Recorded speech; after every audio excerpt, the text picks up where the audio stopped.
Please download Telugu's top Android app in Play Store or iOS app in App Store and stay tuned to latest news as it happens.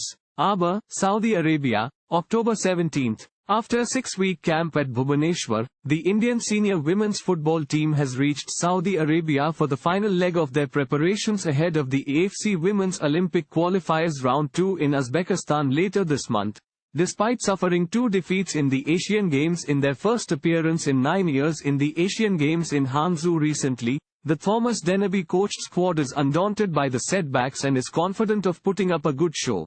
India were left wanting in their 2 defeats to Chinese Taipei, 1-2, and Thailand, 0-1, at the Continental Games last month, and Dennerby has mixed feelings about the team's showing in China. In one way, I was very happy with the team because I think our performances were definitely up to the mark.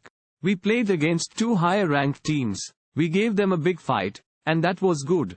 But when you play a tournament like the Asian Games, you cannot only be happy playing well because that is not what really counts, the Swede told IF.com from Aba, Saudi Arabia. Points matter, and we didn't get those in any of the games, so of course, I was very disappointed about that. But overall, it's also important to have played 2 games despite the fact that we didn't win. It helped us a lot to prepare because now we know a little bit more about the level of the team, Dennerby was quoted as saying in a report. The challenge ahead for the team in the Olympic qualifiers is significantly tougher, with Japan, among the best not only in Asia but the world, awaiting them in the opening fixture on October 26. Vietnam, who made their FIFA Women's World Cup debut this year, and hosts Uzbekistan, ranked 50, make up Group C 4 teams. The group winners and the best runners-up across the 3 groups will make their way into the next stage of the Paris 2024 qualification. Dennerby believes the runners-up spot is what India, the lowest-ranked team in the group, can realistically hope to achieve.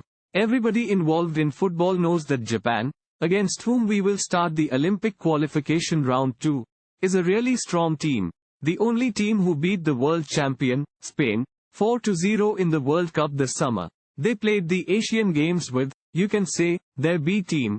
The A team were playing against Argentina, who they beat 8-0. So we know it's a really strong opponent, definitely. But of course, games are not decided on paper. We're going to do whatever we can to win that game. We never enter the field and have the feeling that, yeah, it's okay if we only lose with 3 or 4 goals. We can't have that approach. Because if you have that approach, you usually also lose, said the 64-year-old. India will then square off against Vietnam on October 29 and Uzbekistan on November 1 in Tashkent. The venue will be quite familiar for the Blue Tigresses in Uzbekistan as they played a friendly against the hosts in March this year, losing 2-3. I can say that we will not enter the field being afraid of Vietnam and Uzbekistan. We lost narrowly to Uzbekistan last time.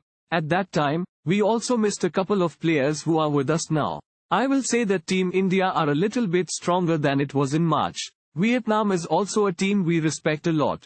But we're not afraid of anything. So, we will do whatever we can to take that spot as the best runners-up, because I guess it's going to be tough to beat Japan for the top spot. So realistically, we should be very happy with second place, said Dennerby. He will hope that his team will not be daunted by the test ahead and put up its best performance.